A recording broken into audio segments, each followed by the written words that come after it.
আপনারা জানেন আমার চেয়ে বড় পরীক্ষার সম্মুখীন হয়েছেন কোন পুরুষ না একজন নারী। ডক্টর আফিয়া সিদ্দিকা নাম শুনেছেন? 18টা তার ডক্টরেট ডিগ্রি আছে, কোরআনে হাফেজ মহিলা।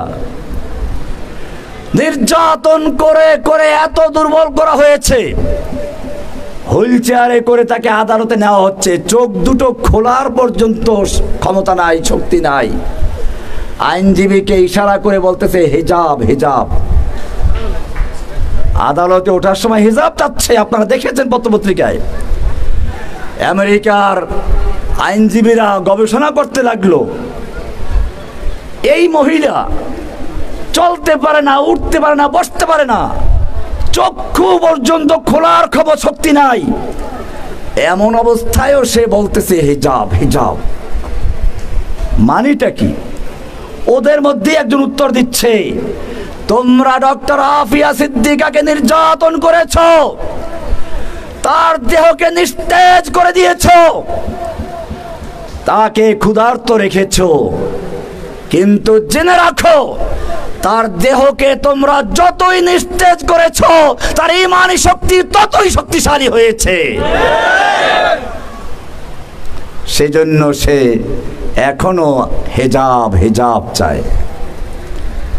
এটাই মুমিনদের আসল পরিচয়। পরীক্ষা আসবে, বুঝে শুনে ময়দানে আসো। কেবল তোমারা জোশ করতা থা হামারা নারা লাগতা থা, এটা না। ধরা পড়লে যখন টানাইয়া 2টা বাড়ি মারে, তখন বলে কি জসিমউদ্দিন রহমানী সাহেবের লেকচার শুনে আমি জিহাদে উদ্বুদ্ধ হয়েছিলাম, ভুল করেছি স্যার, মাফ করে দেন।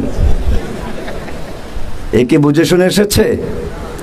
ওহে ইলমে নববীর শিক্ষার্থীরা, তোমরা নিজেদেরকে চিনে রেখো, হুয়া তাবাকুম, আল্লাহ তোমাদেরকে নির্বাচিত করেছেন, বাছাই করেছেন। তোমরা এবং তোমাদের বাইরে যারা, তারা এক নও। তোমরা এবং তোমাদের বাইরে যারা, তোমরা কার সৈনিক? দলিল আছে? দলিল নাই, কি মুসিবত আপনাদের! কি এখনো দলিল নাই? স্পষ্ট দলিল কোরআনে, ওয়ালিল্লাহি জুনুদুস সামাওয়াতি ওয়াল আরদ, সূরা আল ফাতর আয়াত। আল্লাহ বলেছেন ওয়ালিল্লাহি জুনুদুস সামাওয়াতি ওয়াল আরদ, আল্লাহর রয়েছে সৈনিক আসমানে এবং জমিনে। আসমানের সৈনিক কারা? জমিনের সৈনিক কারা? জমিনের সৈনিক কারা? আপনারা। লা তাসালনি মান আনা, লা তাসালনি, লা তাসালনি মান আনা, আমাকে জিজ্ঞেস করো না আমি কে। আনা মিন জুন্দিস সামা, আমি আসমানের সৈনিক। কার সৈনিক? আমার পরিচয় হচ্ছে আমি আসমানের সৈনিক।